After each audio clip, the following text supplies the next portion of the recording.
Hi, Facebook land. Happy Monday.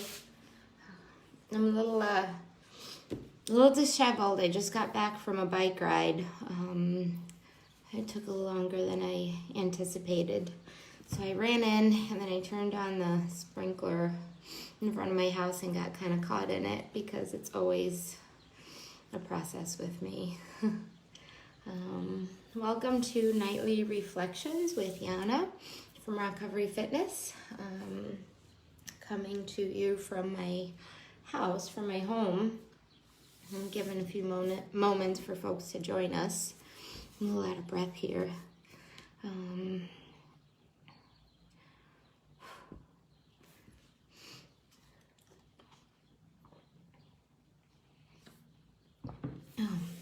Another beautiful Monday. My nose is running. I'm teary-eyed from, there's a little bit of wind, not too much wind, but trying to hurry home on this bicycle ride. My eyes were watering. So I see a few folks joined. We got a couple of viewers. Your names didn't pop up, so I can't say hello to you, but I'd love for you to introduce yourselves, say hello, share with me and with us how your Monday's going so far.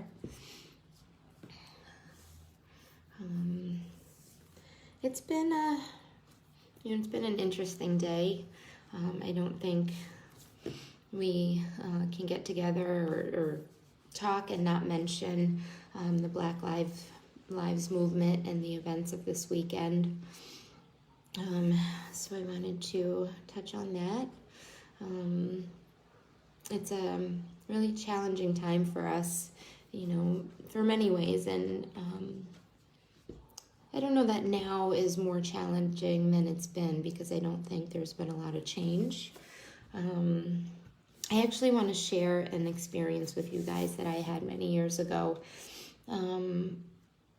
or more recently actually, that ties into this experience. So last year I was asked to participate in this pretty incredible ceremony or award ceremony of sorts, and it was around redemption.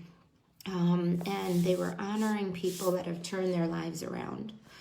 And I came to this event, and it was everybody there. I think there were 10 awardees, or honorees rather, and all the other 9 honorees had been to jail or to prison, and some people had been away for 10, 20 years, and they had turned their lives around. And everybody was either Black or people of color, and then there was me. And I was the only one that did not spend time in jail. And I remember I had to say a few words when I received the award or the honor. And as I'm talking, I was getting so emotional because I'm thinking about my experience. And I'm thinking that if anybody there, if any of these honorees, if I was Black, if I was a woman of color and I had gotten arrested for the number of times I'd gotten arrested as well as the charges that I had, there was no doubt in my mind that if I was a woman of color, I would go to jail or to prison even, because I was facing prison time.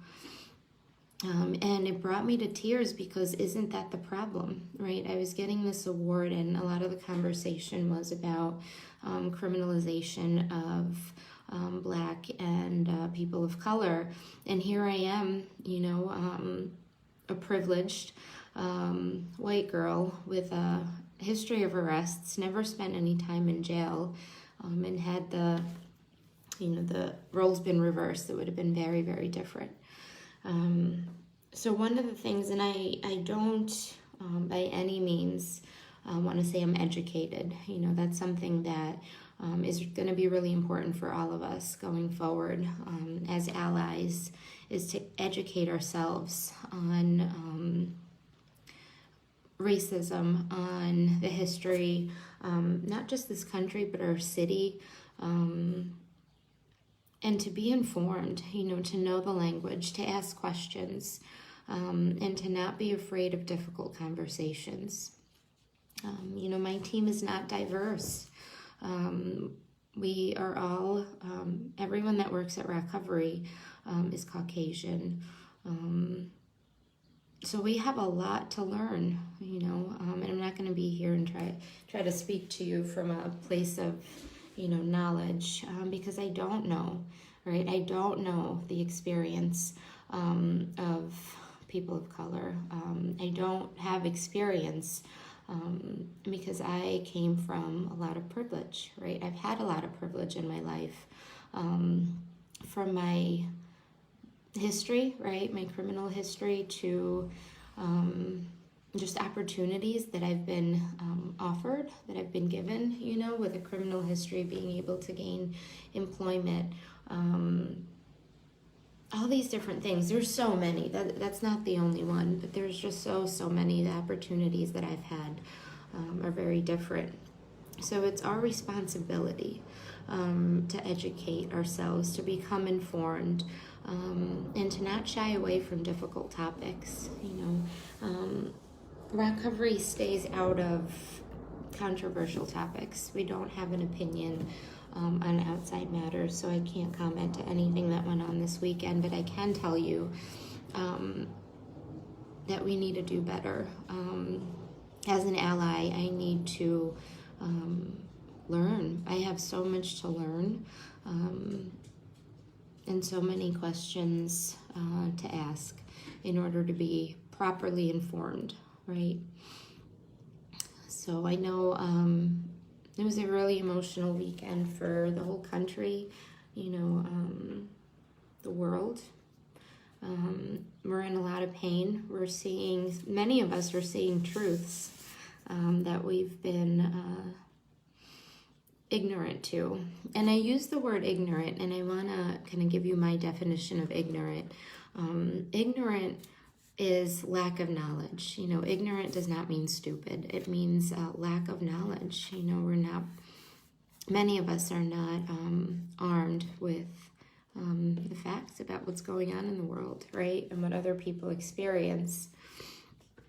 So I just want to mention that, talk about that, because we have to, right? We absolutely have to. We have to do better. So I see some folks joined.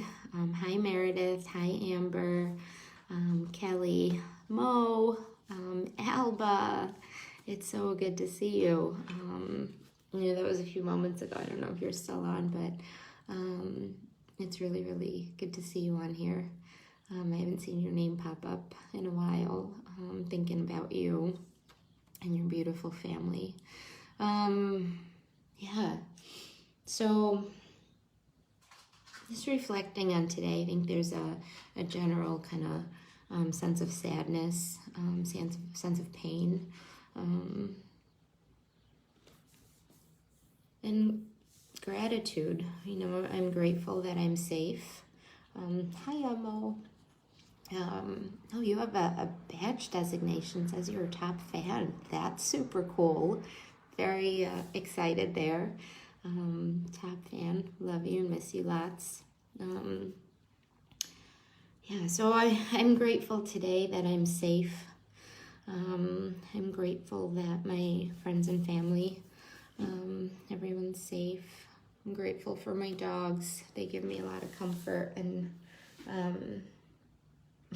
want to say peace, but they are like my emotional support, anxiety-inducing dogs. But they're just wonderful. They show unconditional love, no matter what. They can't tell the difference. Who I am, where I come from, they just love, and we have a lot to learn from our pets, from our animals. I'm going to do a quick reading, right? We usually do a daily reading out of some sort, and this one from Journey to the Heart spoke to me.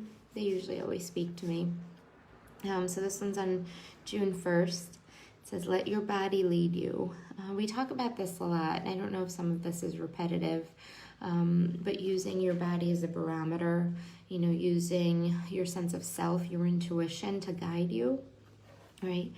Our bodies can help provide us with direction. Many of us have heard the expression, I'm leaning towards that, or I'm leaning away from that. When we're centered and balanced, our body will help show us what we really want to do. We will literally lean towards or away from what we like or don't like. It goes to like our internal compass, our sense of right and wrong, right? There's physical reactions, right, that guide us. And if we tune in, if we listen to those reactions, then we could be fully present and be guided by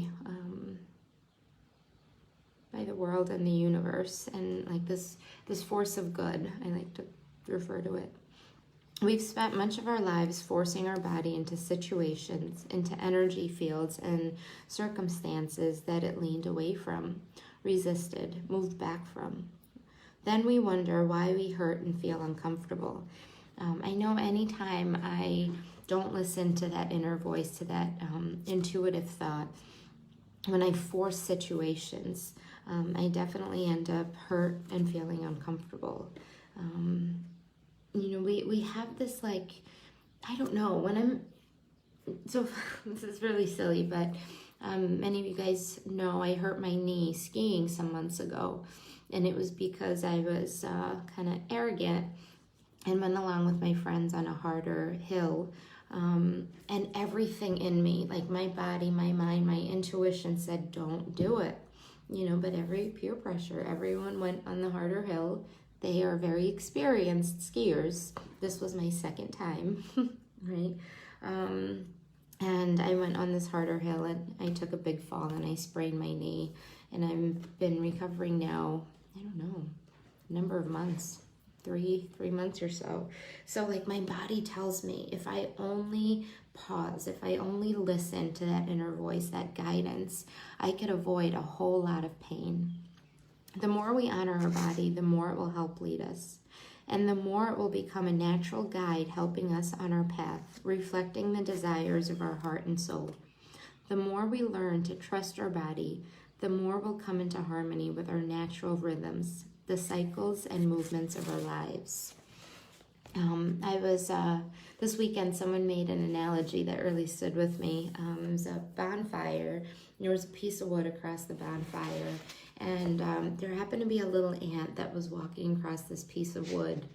And the way she described it is she watched as this ant physically was getting more and more uncomfortable as it was walking across the log, laying across the fire pit. And you could see it was in pain. You could see it was getting hot. All it had to do was turn back, right? All of its signals were saying it's hot, it's dangerous, go back.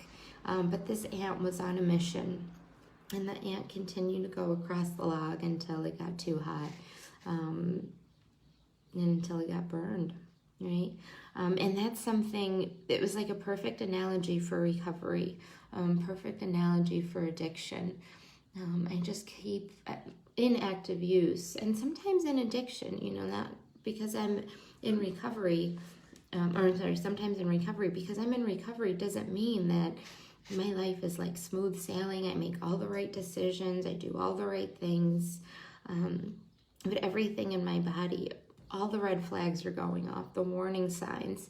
My body's telling me what I need, right? Like even with exercise, I could be kind of extreme and my body's screaming for rest. And I'm like, no, I planned this. I'm going to keep working out. Like, you need to keep up with me. And I end up injured. I end up hurt. I end up just like spinning aimlessly, burning up energy. So very tired, right?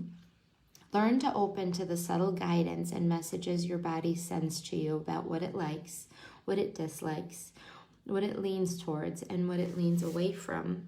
Learn to see where it's leading you. Talk to your body. Ask it what it wants. Then let it show you. Respect it enough to listen. Right? This is an area that I struggle with for sure, respecting my body enough to listen to it. When I'm hungry, but I'm busy, I'm on the run, forget my body. I'll starve, but I have these tasks to do.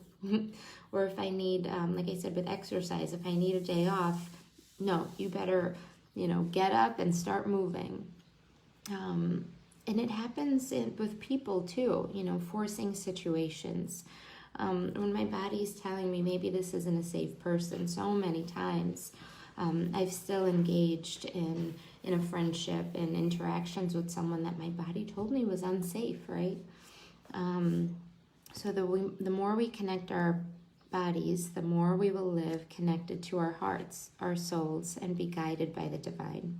The more we practice listening to our bodies, the more naturally and easily this guidance and connection will flow. Trust the wisdom of your body, for it often reflects the wisdom of your soul. So I really, really like that reading. That sense of that intuition, that inspiration. Maybe you felt it this weekend, not this morning. Maybe this morning. Inspired to do something, inspired to make a difference, inspired to be part of the solution, right? To be part of a world full of love and compassion and tolerance and acceptance. And if you are so inspired, what actions are you willing to take? What actions are you going to take? Forget willing, right? We need to make a commitment to take action. So what actions are you going to take to contribute to the solution, to contribute to all that's good in the world, to contribute to humanity, right? I see some more folks joined us. Emily, Elena, Karen, Brett. Hi, guys. Elena, good to see you on here. Patrick, hello. Good to see you. Love your profile picture. I could see it like a little teeny bubble on my phone there. But it's super cool to see you guys. Emily, congratulations on your move. I love seeing your backyard and your puppies being super excited. Yeah. So this is painful times, painful times that need to be had in order to bring change. I wish that wasn't the case, but it is, right? So think about, make a commitment to make a change in your life, whatever it may be. Whatever you feel drawn to, right? Whatever you're leaning into, make a commitment to create some change in your life that would contribute to the greater good of our world, of our community, of humanity as a whole, and write out the steps you're going to take to do that. I hear a lot of people say, I'm going to try.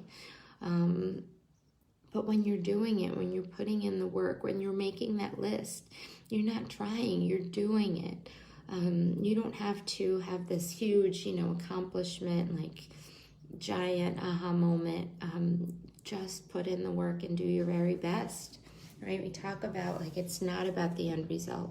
If you set a goal to create a certain change, it's not about attaining that goal. It's about the work you're putting in towards that goal, right? It's working and growing and seeing, doing your very best, making mistakes, learning from your mistakes, and achieving your goal or getting to that, if you ever truly get to, how do I put it? If you really truly ever accomplish your goal, which for me, I'm just always looking to grow. I never quite get to that goal because it's the process, and if we focus on the end result, we miss everything, right? We miss the problem if we're only focused on this one little bit of a achievement or accomplishment. So do some soul searching, dig deep, get inspired, commit to creating change, commit to doing better, commit to helping those around you, You know, friends, acquaintances, people you see on Facebook, reach out. Check on your people. Be a source of good. Live by example. All right. I feel like I kind of preached to you guys, and that really wasn't my intent. I just like having conversations. And I love when there's interaction, and I feel like I just preached, and there wasn't much of an exchange. So, if you're struggling, and struggling doesn't mean like, you know, headed towards return to use. It doesn't mean active addiction. It just means like feeling some type of way, right? Reach out, shoot us a message, email us, call us. All the information to get a hold of us is pinned to the top of our Facebook page. We're here to help. We're here to support you in any way we can. We have outreach and engagement specialists standing by, ready, willing, and able to jump in. So please, you are not alone. You are not alone. Right? I think that's all I have for tonight. Lisa, you joined right in time. And Simone, hi guys. I went on a bit of a rant today. Well, thank you for tuning in. You guys have been great. Again, reach out. We're here to help. Stay positive, and most importantly, be part of the solution. Have a great night, guys. Talk soon.